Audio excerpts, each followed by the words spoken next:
Hi planners, welcome to Teach, Plan, Repeat. I'm Leanne, and today I'm going to be working on something in my teacher planner. I'm going to be setting up my pacing guides in my teacher planner. So if that's of interest to you, keep watching. I purchased this modern farmhouse, or maybe it's just farmhouse, I'm not sure, teacher planner earlier in the spring when it first came out, and I just really love it. So one of the things that I've been looking forward to doing was setting up my pacing guides for the two classes that I teach. And for that, I'm going to be using these pages in the front that have the year. I'm sure there's a name for this, but just the yearly pages in the front. I have two classes that I have to prep for, Modern World History and American History. So I'll be laying out the pacing guides using these pages. At first I thought I would lay this out using highlighters. This is what I did last year. I had just a little dot ruled notebook from Walmart that I bought for my teacher planner. You can see it's well used. And I set up kind of a Calendex for my pacing guide. So I blocked in the time that we were supposed to take teaching these subjects, and then I kind of went over and sort of scribbled over if I went over that time or what. So I wanted something maybe a little neater than this, because this kind of got hard to read and I had to have this key down here and it was a whole big thing. So I think what I'm gonna do is do one with washi. I've found some coordinating washi tape that I'm going to use for this, and we're just going to try it out and see how it works. So of course the first thing is pull these pages out.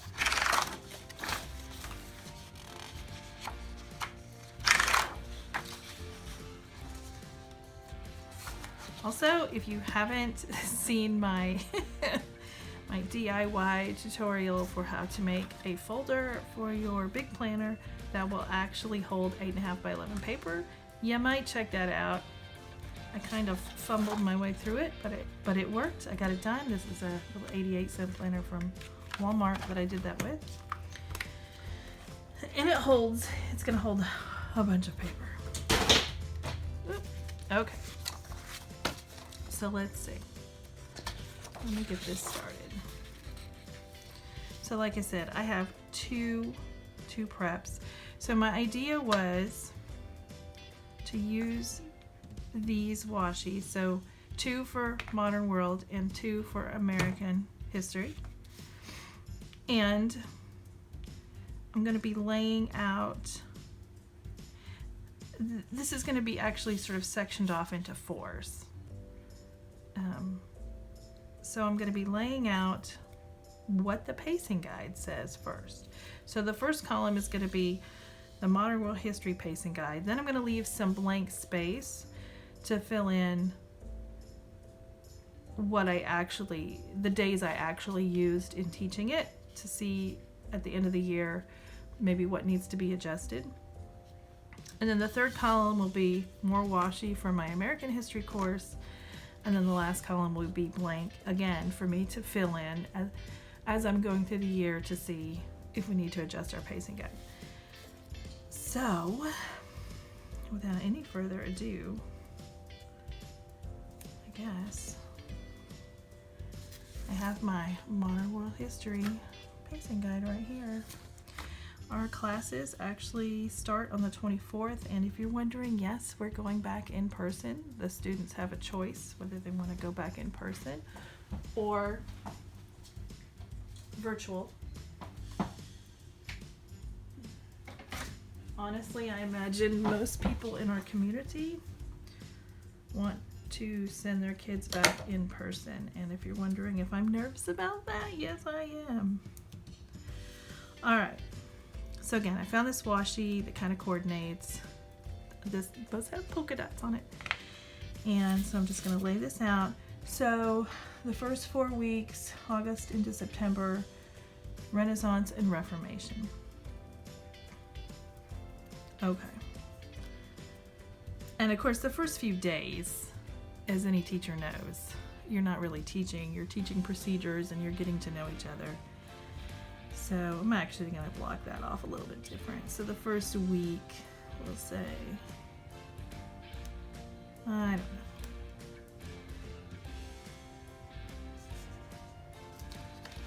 I'm going to say the first, we start on Monday. First 3 days, but after the third day, we will be into some content. So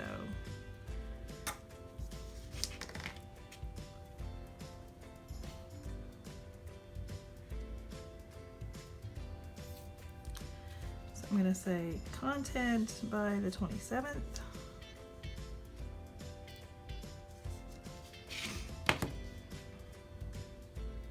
And I don't know.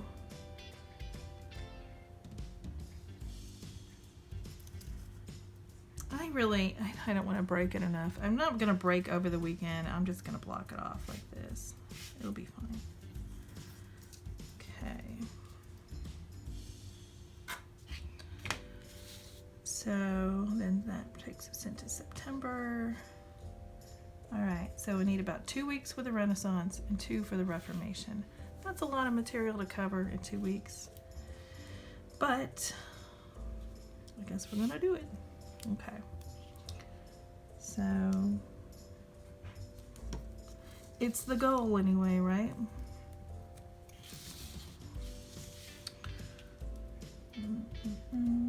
And of course,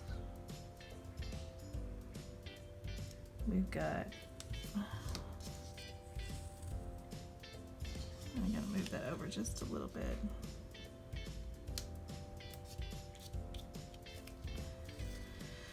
We've got Labor Day in there. So 2 weeks, 1, 2, all right. Is that, man, I feel like that is way crooked.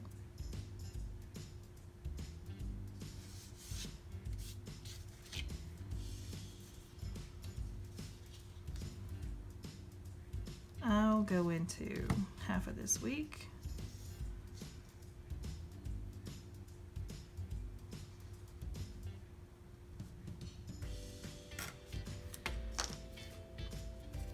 So, like I said, my plan is kind of just to alternate these washies to show where the break in the curriculum is. Also, as history teachers, we also have to pause for a day for September 11th and teach about that. Okay, so oof, I know this is crooked and it's going to bother me, so let's see if I can pull it up and fix it.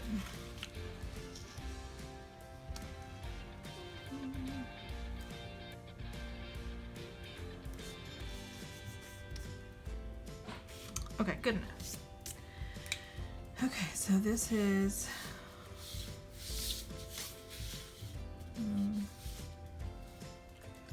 I'm just gonna say this is back to school. BTS. Isn't there a group or something called that? All right, and this is modern world history. So Renaissance.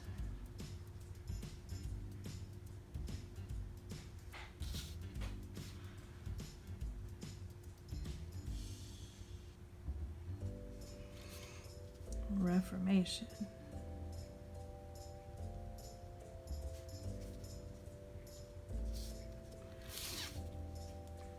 Okay, so I'm going to work my way through this calendar, marking off all my modern world history information, and then I'll come back through and mark off my American history information.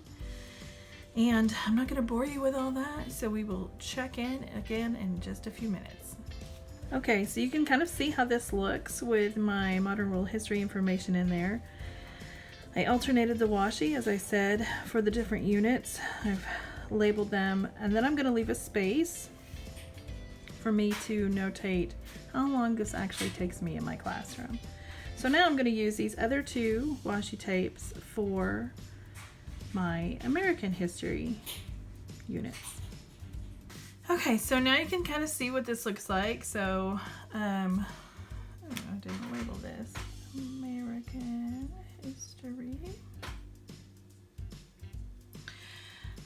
So I have one side for modern world history, one side for American history. I did add a line just to separate the two.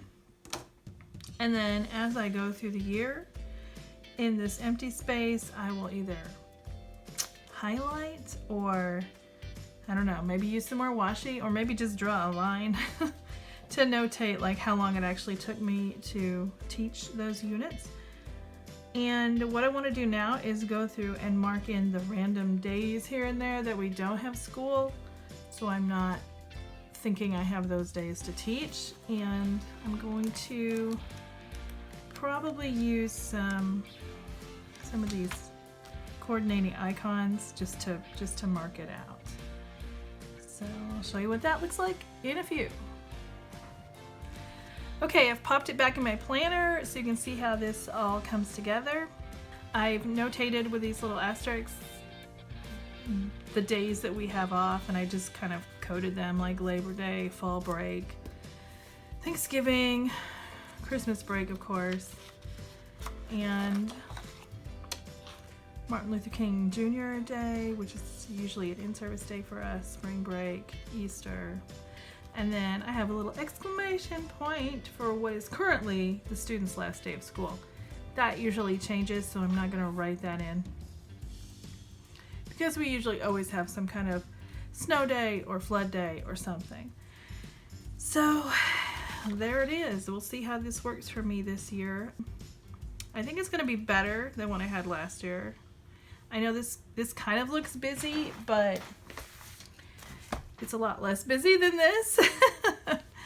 So I should be able to see at a glance where I am in the year, where I'm supposed to be, if I'm on track. I'm usually a little behind because there are some things that I really like to discuss. If you haven't seen this planner yet, you might check out my flip through of this planner. There's a video on that. And again, like I said, there is a tutorial for this folder that I DIY'd. So if you made it this far, I hope you liked it. If you did, please give me a thumbs up and consider subscribing. I would greatly appreciate it. Until next time, happy planning!